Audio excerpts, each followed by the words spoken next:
Hey there, another episode of ADHD in a Hurry. My name is Dustin Horvath. I hope your day is going great. Please, if you have a moment, if you could subscribe to this podcast, and also if you could check out the links for my good friend Ben. The music that you hear in this podcast comes from him. So I'd encourage you to check him out and send him some love. Let's talk about your life and a lot of those important transitionary periods that you've already experienced, anticipate that are coming, and the ones that are coming that you don't necessarily know about right now. Yeah, that was a little heady for the very beginning of this episode, I know. But let's be honest with ourselves. As people with ADHD, one thing that we really struggle with is foresight, like through time blindness, right? And how well do we anticipate changes that are coming? But also, let's be honest, how well do we react to transition and change when it happens? Today's episode is going to feature 5 insights that I'm going to break down for you with some examples and strategies that you can incorporate that are hopefully going to help you when transitionary periods do happen, which they absolutely will.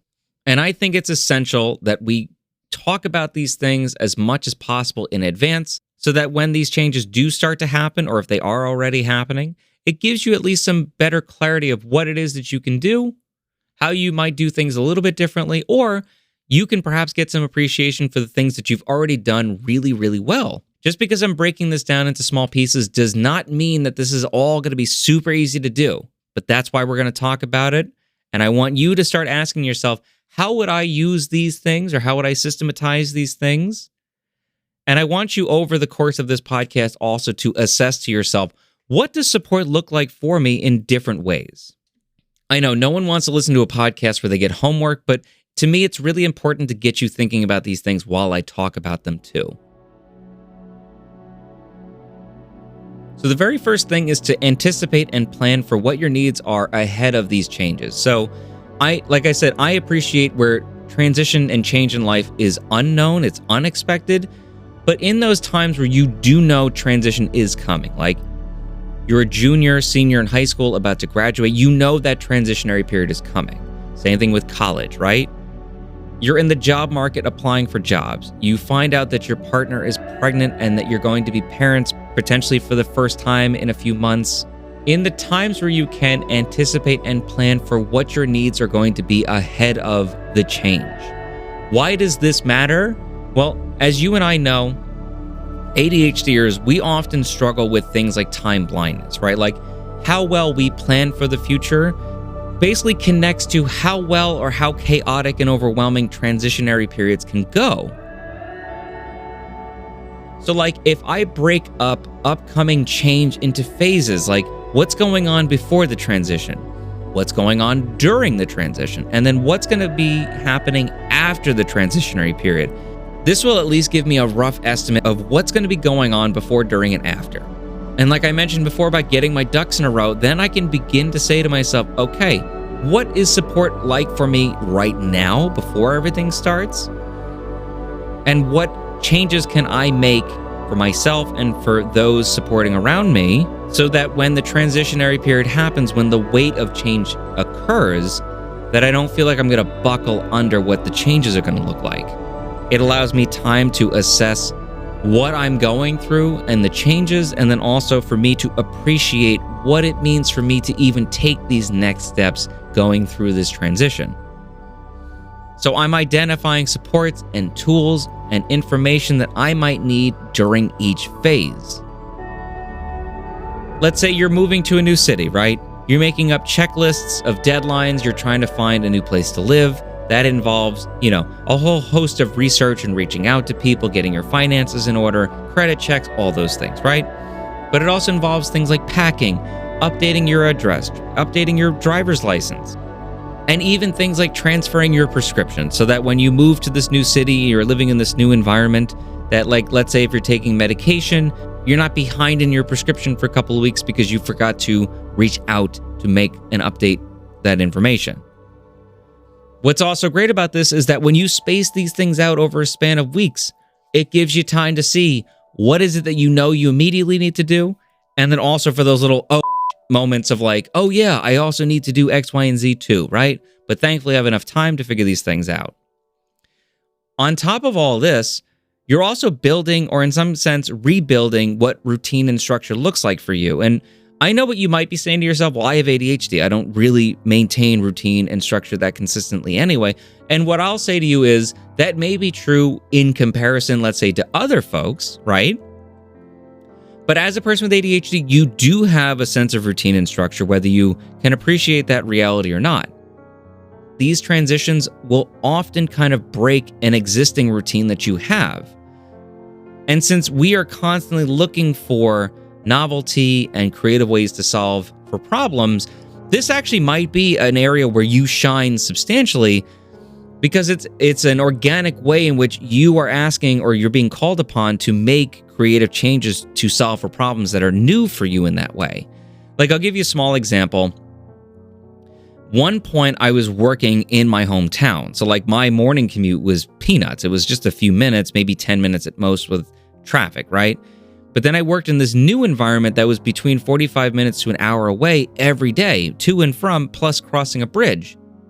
So now all of a sudden, my morning schedule, how I prep the night before, my sleep, everything has changed dramatically because of this new morning commute time and prep.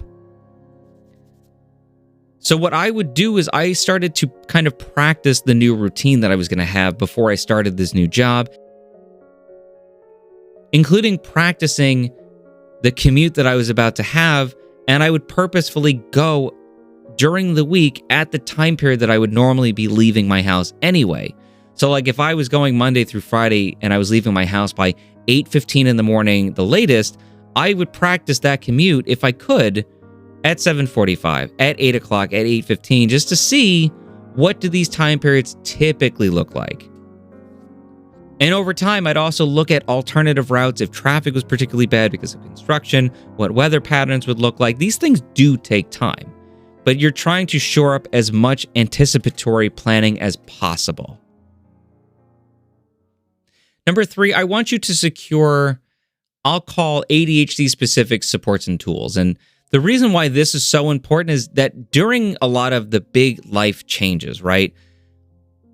Unfortunately, in a lot of cases, the symptoms of ADHD, like your forgetfulness or the experiences that you have being impulsive or impulsively or emotionally overwhelmed, or just, I'll say, executive dysfunctioning on a larger scale, right?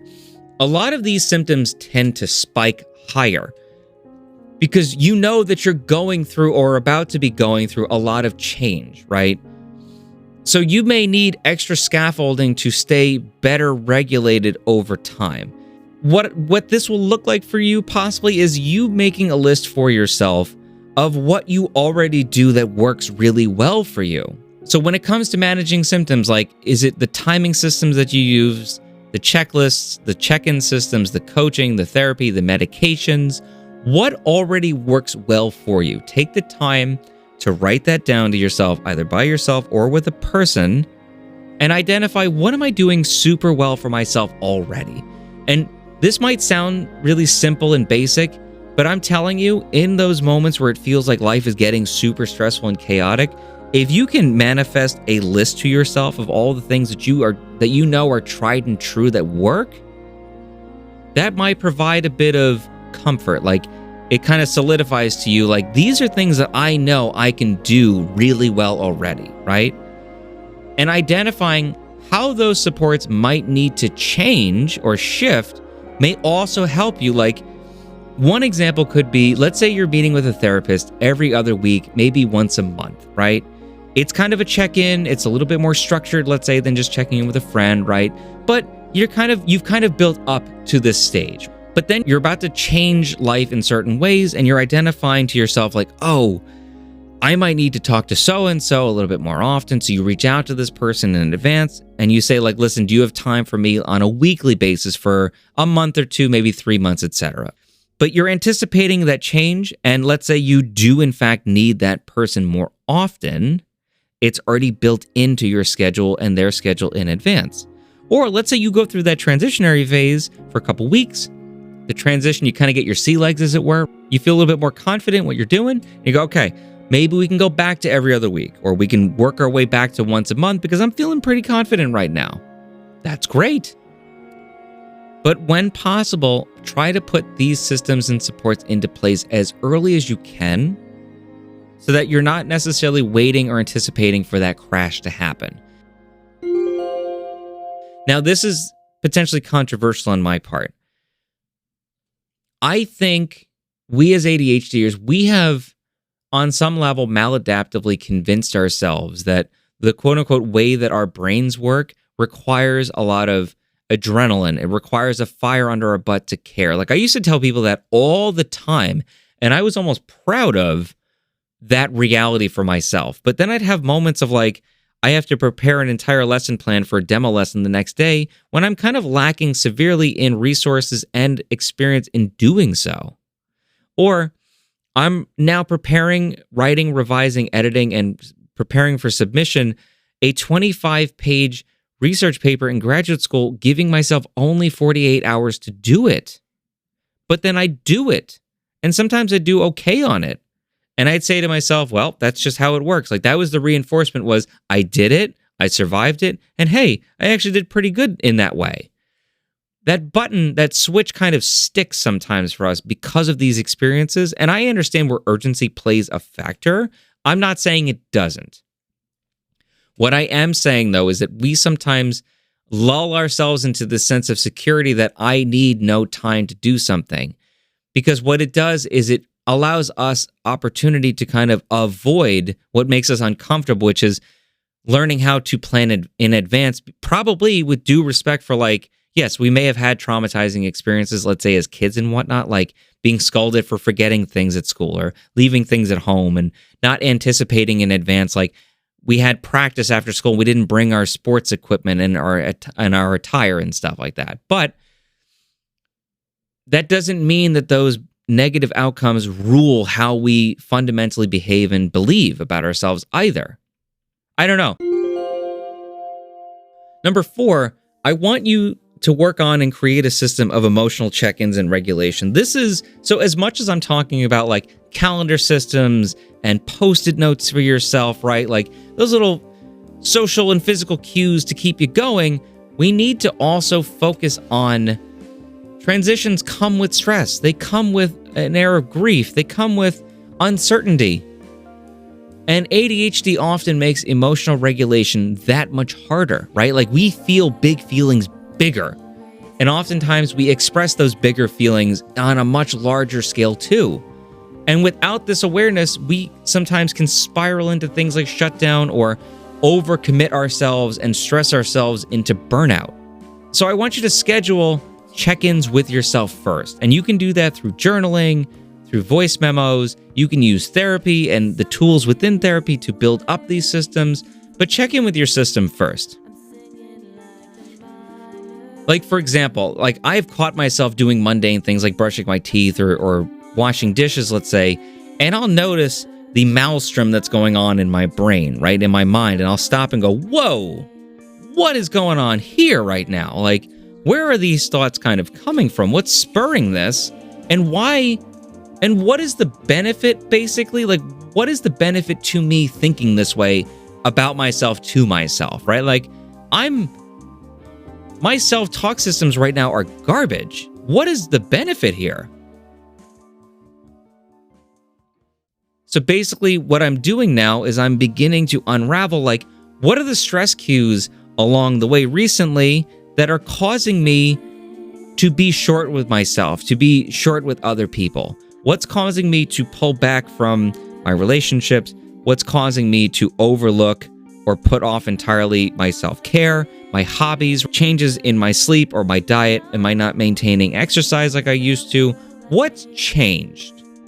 And what am I in control of, right? Or how is the environment around me shaping how I'm currently processing and feeling about myself or other people? The whole idea, again, is that you are working preemptively so that you are not coming to crash. So take the time to find the things that help to calm or reset you. Is it movement breaks? Is it music, mindfulness? Is it talking to somebody? You could incorporate all of these together. You could meet with your friend at a coffee shop that's playing really wonderful music in the background. You're having a wonderful spirited conversation with them about you and them. Sometimes being an active listener as opposed to the person talking allows you time and space to think and really appreciate your own life, right? But also feel accomplished because you're helping someone else through what they might be needing, right? If you perhaps take a few minutes on a daily basis for a mental check-in, right? You can skill stack, like I said, like I would brush my teeth or wash dishes, what have you, and then ask myself, like, how am I doing today? How am I feeling, right? Like, what's going on for the day? Or how is the day going so far for me? And when necessary, if I'm feeling like there's too many convoluted thoughts and feelings going on at once, I'll incorporate movement. I know for me, going for a walk with my music going gives me the time to really let my thoughts space out, and I can unstring them, untie them, process from there. And lastly, practice that self-advocacy and ask for help early in your experiences. Identify to yourself who can support you during these transitionary phases, before, during, and after. What I think younger folks especially kind of get stuck on is the idea of independence means that I have to do and, i.e., suffer through things alone. And that's 100% not true. We often will sometimes, as ADHDers, delay asking for help, which can lead to unnecessary struggle or constantly going in or out of crisis mode. Unfortunately, again, I think we get stuck in crisis mode because crisis mode means the world, the environment around us is matching sometimes what's going on within us. But identifying who can support you in these transitions, your friends, a mentor, a manager, a therapist, a family member, somebody, and that someone that you can be clear and direct with about what it is that you need. Like, I work better with deadlines broken down. I want to work on my understanding and appreciation for time and how to manage it, right? Don't wait. That's the big thing here. Don't wait for things to fall apart. If I know that my water boiler is breaking down, I can see the signs of stress, the water isn't hot consistently, I can hear sounds from it making noise. I know it's going to either need to be serviced or replaced very soon. But if I sit day after day after day and stress more and more about what could happen or the potential bottom to fall out, yes, it's eventually going to break down. I'm going to have a potential flood. I'm not going to have hot water for a couple of days. My family will suffer as an outcome of that.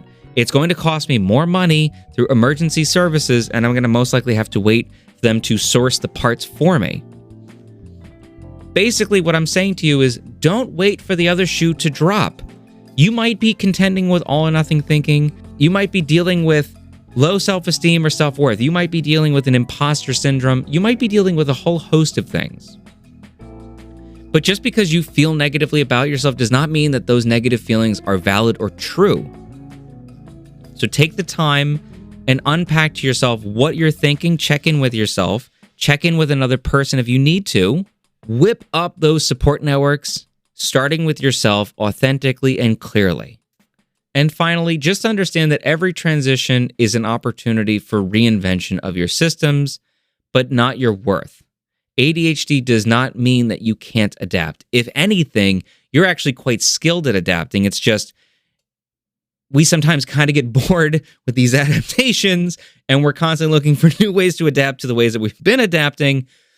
So it means that we adapt best with intention, with structure and support, that focus on creating a life that works with your brain, not against it, right? And that you can find those people and those environments that help bolster who you authentically are, as opposed to who you feel like you quote-unquote need to be. So what do you say? Let me know in the comments your thought on things. I appreciate you. I hope you follow me. Help me grow my audience to help more folks. Take good care of yourself. Reach out when you need it. Thank you so much and have a great day.